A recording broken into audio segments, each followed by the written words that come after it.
নমস্কার বন্ধুরা, অর্চনা কিচেনে আপনাদের সবাইকে স্বাগত। আজকে চলে এসেছি একটা সুন্দর রেসিপি নিয়ে। রেসিপিটা হচ্ছে আমের আচার। তার আগে নীল ষষ্ঠীর জন্য আমাদের মল্লেশ্বর বাবার কিছু দৃশ্য আমি তুলে ধরলাম।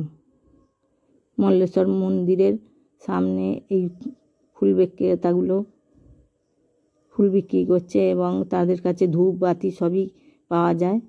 আর এখানে আমাদের একটা অশ্বত্থ গাছ আছে পাশে। অশ্বত্থ গাছের তলায় অনেকে ধূপ বাতি সব দেয়, দুধ গঙ্গা জল সব দেয়, পুজো করে।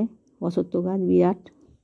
আর পাশে একটা বড় শিবলিঙ্গ আছে বাইরেতে, আর ভিতরেও একটা বড় শিবলিঙ্গ আছে মল্লেশ্বর বাবা। এখানে অনেক সন্ন্যাসী যারা করে তারাও এখানে অনেক পুজো দিতে আসেন। অটো অন্যান্য গাড়ি ভাড়া করেও আসেন দূর দূরান্ত থেকে। আর দেখুন কত লাইন পড়েছে, সকাল থেকেই প্রচুর ভিড় ছিল।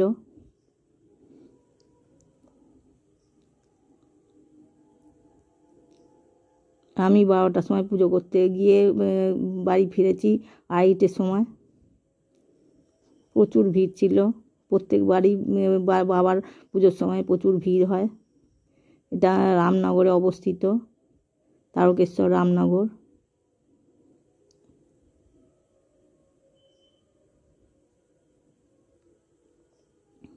এবার আমি আচারটা দেখাচ্ছি।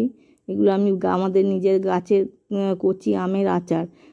বৃষ্টি না হওয়ার জন্য কচি আমগুলো যে পড়ে যাচ্ছিল তার দিয়ে আচার করেছি। এবার 3 চামচের মতো আমি সর্ষের তেল কড়াই দিয়ে দিলাম। গ্যাসটা জ্বালিয়ে দিয়েছি। আর দিয়ে দিলাম 1 চামচ 5 ফোড়ন।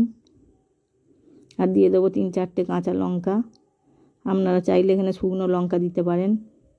আর কাটা আমগুলো দিয়ে দিলাম। কাটা আমগুলো বেশ কিছুক্ষণ আগে কেটে রেখেছি, তাই একটু কালচে হয়ে গেছে। এগুলো ভালো করে নেড়ে চেড়ে দেবো। আর দিয়ে দেবো নুন আর হলুদ স্বাদ মতো।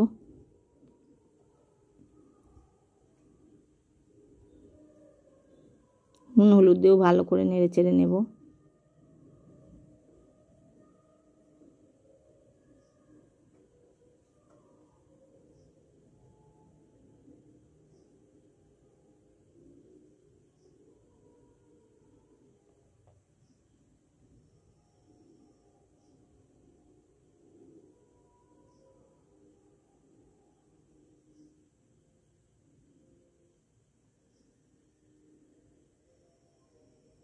এবার আমি 350 গ্রাম চিনি দিয়ে দেবো।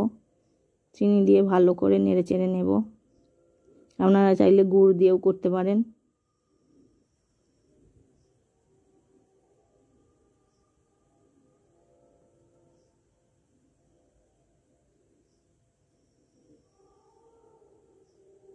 ভালো করে নেড়ে চেড়ে নিয়ে ভালো একটুখানি ধৈর্য ধরে ফোটাতে হবে।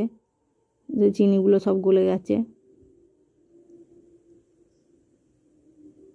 এগুলো যেহেতু কচি আম, 4-5 মিনিটের মধ্যে এগুলো ভালো করে সিদ্ধ হয়ে যাবে। আমের আচার একদম রেডি হয়ে গেছে, কচি আমের আচার। এবার আমি অন্য জায়গায় নামিয়ে নেব। আমার চ্যানেলের রান্নাগুলো যদি আপনাদের ভালো লেগে থাকে তাহলে চ্যানেলটিকে সাবস্ক্রাইব করে পাশে থাকার অনুরোধ রইল। আর লাইক, কমেন্ট অ্যান্ড শেয়ার করবেন প্লিজ।